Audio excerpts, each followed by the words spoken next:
This video went live yesterday at the exact same time as another one. That is totally on me and my mistake, and I do sincerely apologize, but it took me many hours to make, so I still want to publish it. It is the start of a new working or school week, and it's time to take a look at the latest industry developments.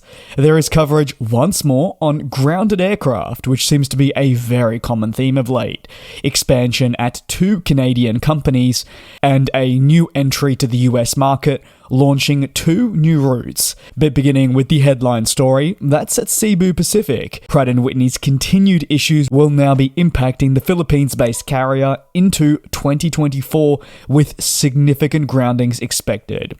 Cebu has revealed that it expects a maximum of 20 aircraft grounded at any one time throughout the duration of the next calendar year. The company says if you are after specifics, their forecast is between 10 to 20 units from the A320neo family that will likely be impacted, all this thanks to the need for new engine inspections.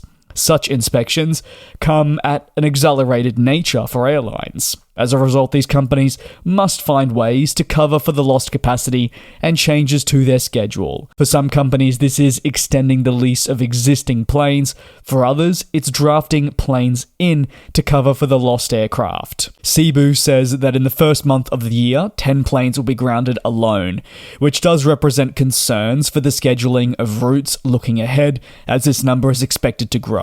The issues related to the Pratt & Whitney engines are labelled as severe by executives at the company. Therefore, the grounding, while no doubt frustrating for the day-to-day operations, is absolutely essential to maintain the safety of the aircraft and the broader company. Ultimately, looking into 2024, forecasts have been adjusted regarding seat growth as the airline will be attempting to navigate these issues. And at the end of the day, they're not the only company. As I have touched on now multiple times on the channel, there are airlines as far as wide as North America, the Oceania region, and here in Cebu Pacific. Despite these struggles, the airline is remaining pretty optimistic, which is always nice to see.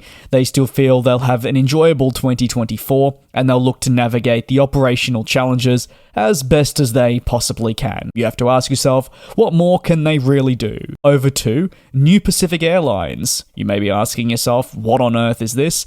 Well, they were formerly known as Northern Pacific, but had to undergo a bit of a rebrand following some legal troubles, and well, they've launched several new routes with their fleet of 757s. The new entry to the US aviation scene has added Reno Tahoe International Airport to its list of airports served. New Pacific Airlines will serve the city twice weekly with the 757. Service will originate in Ontario, California. Currently, Ontario acts as the makeshift home for the company, which still has ambitions to move eventually to Anchorage, but when this takes place, certainly remains to be seen. Service will operate on Thursdays and Sundays. This comes following a route announcement in September. New Pacific Airlines also in recent days began serving Nashville from Ontario, with also a twice-weekly service operating on Fridays and Mondays.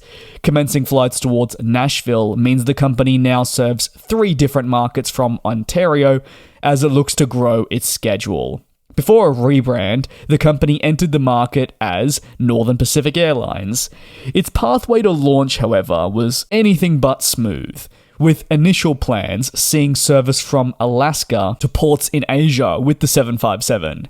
However, the airline had to massively pivot its strategy following the emergence of conflict in Ukraine and directly relating to actions undertaken by Russia. Because of this and the sanctions imposed on Russia, Northern Pacific, or should I say New Pacific, were unable to complete the scheduled operations they intended. Following this, the company has really been attempting to find ways to begin service, as it already has 757s to its name and needs to get flying. While it still figures out how to fly to Asia at some point, it is launching these services as a bit of a short-term solution. So you'd be mistaken for maybe forgetting the true identity of New Pacific. They're an airline that is a little bit all over the place at the moment. At WestJet themselves, well, they've announced a significant expansion of their own route network. WestJet has announced plans to reconnect 3 major eastern Canadian cities to European markets during the 2024 summer season. The carrier will reconnect Halifax to Dublin with a 4 times weekly service commencing on June the 19th, 2024. Halifax's focus will continue, with WestJet announcing a new service to Edinburgh, with this a thrice-weekly flight slated to commence on June the 20th, 2024. And in a similar fashion to Dublin, the service is expected to be a red-eye. The third connection will see Halifax towards London Gatwick, with 4 weekly flights commencing on April 28th, 2024. This will also be a red-eye. Additionally, there are service announcements from Toronto, with daily flights to Dublin commencing on March 1, 2024. Further, Toronto-Edinburgh also starts May 14th with a daily service. Lastly, on May the 1st, 2024, the airline will commence a thrice-weekly service from St. John's to London Gatwick as part of what can only be described as a pretty extensive transatlantic schedule, but one that they do deem necessary to grow as a company looking ahead. Don't worry though, it won't just be Eastern Canada. From May the 5th, WestJet will be the only airline providing a service between Iceland and Calgary with a 4 times weekly flight. The Calgary to Reykjavik service is slated to also be a red-eye, with key executives at both the airport and the airline believing that this is a fantastic move forward. Calgary to Tokyo will see an increase with daily flights. Meanwhile, Calgary to Rome will see service increase, Barcelona too, and lastly, Edinburgh, all representing a very exciting 2024 flying program. Over at Porter Airlines, I feel like they have been a massive topic of conversation while they're continuing with their rapid expansion, announcing their first service to Southwest Florida. Porter launched service towards Southwest Florida International Airport in Fort Myers earlier last week.